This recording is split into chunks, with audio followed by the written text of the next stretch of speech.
Hello students, हम extra question answers जो हैं अब कर रहे हैं। जो फाइनल टर्म के चैप्टर्स है मैं उनकी आपको प्रैक्टिस करवा रही हूँ एक्स्ट्रा क्वेश्चन आंसर्स की, जिसकी वजह से आप चैप्टर ध्यान से पढ़ें, क्योंकि चैप्टर के बीच में से भी बहुत कुछ जो है पेपर के अंदर आ सकता है।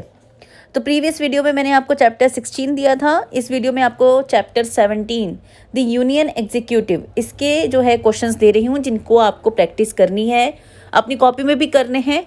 इनके आंसर्स आपको ढूंढने हैं। अगर किसी आंसर को ढूंढने में दिक्कत होती है या किसी भी क्वेश्चन में दिक्कत होती है, मैं आपको हर बार यही बात बोलती हूँ कि आप अपनी जो प्रॉब्लम है वो मुझ तक कन्वे कर सकते हैं। तो इसमें सबसे पहला क्वेश्चन है कि name the members who make the union executive, कि जो यूनियन एग्जीक्यूटिव के मेंबर्स हैं, जो जिनसे मिलकर जो है यूनियन एग्जीक्यूटिव बनता है, उनके नाम लिखने हैं कि वो कौन कौन से होते हैं। तो ये आपको चैप्टर के शुरू में ही मिल जाएंगे। नेक्स्ट है name the members of electoral college, जो इलेक्टोरल कॉलेज है उसकी मेंबर्स के नाम लिखने हैं। इलेक्टोरल कॉलेज आपको पता होगा कि वो होता है जिसके ज़रिए प्रेसिडेंट को चुना जाता है, तो उसके अंदर कौन कौन से लोग होते हैं उनके नाम लिखने हैं। Where is Mughal Garden located, Mughal Garden कहाँ पर लोकेटेड है, कहाँ पर बना हुआ है, आपको उस जगह का नाम लिखना है। नेक्स्ट क्वेश्चन है in which condition will the vice president act as president, कि ऐसी कौन सी कंडीशन में कि वाइस प्रेसिडेंट प्रेसिडेंट का काम संभालता है, उस कंडीशन को आपको मेंशन करना है कि ऐसी क्या समस्या आ जाती है या क्या भी सिचुएशन पैदा हो जाती है जिसकी वजह से वाइस प्रेसिडेंट को प्रेसिडेंट की तरह काम करना पड़ जाता है।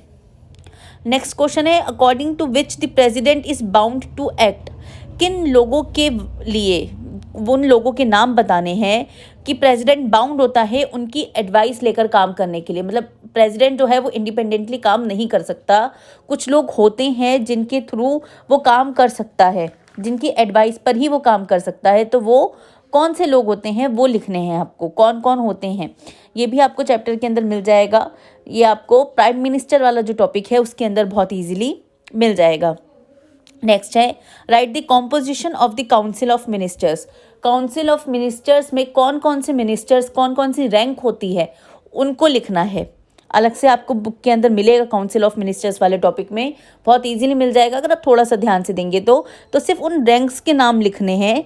मैं आपको हिंट दे देती हूँ, 3 तरीके की रैंक है, तो उन तीनों तरीके की रैंक के आपको नाम लिखने हैं।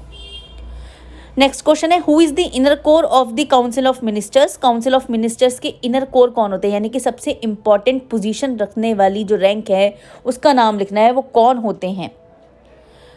What happen when no confidence motion is passed, ये आपको मैंने करवा भी चुकी हूँ, पर ये इंपॉर्टेंट क्वेश्चन है इसलिए मैं आपसे दोबारा करने के लिए कह रही हूँ कि नो कॉन्फिडेंस मोशन अगर पास हो जाता है पार्लियामेंट के अंदर तो क्या होगा, उसका क्या नतीजा निकलता है। नो कॉन्फिडेंस मोशन भी मैंने आपको बता दिया था कि जो रनिंग गवर्नमेंट होती है उनके अगेंस्ट जो है वोटिंग की जाती है पार्लियामेंट में, और वोटिंग में अगर वो पास हो जाता है तो क्या करना होता है, ये आपको लिखना है।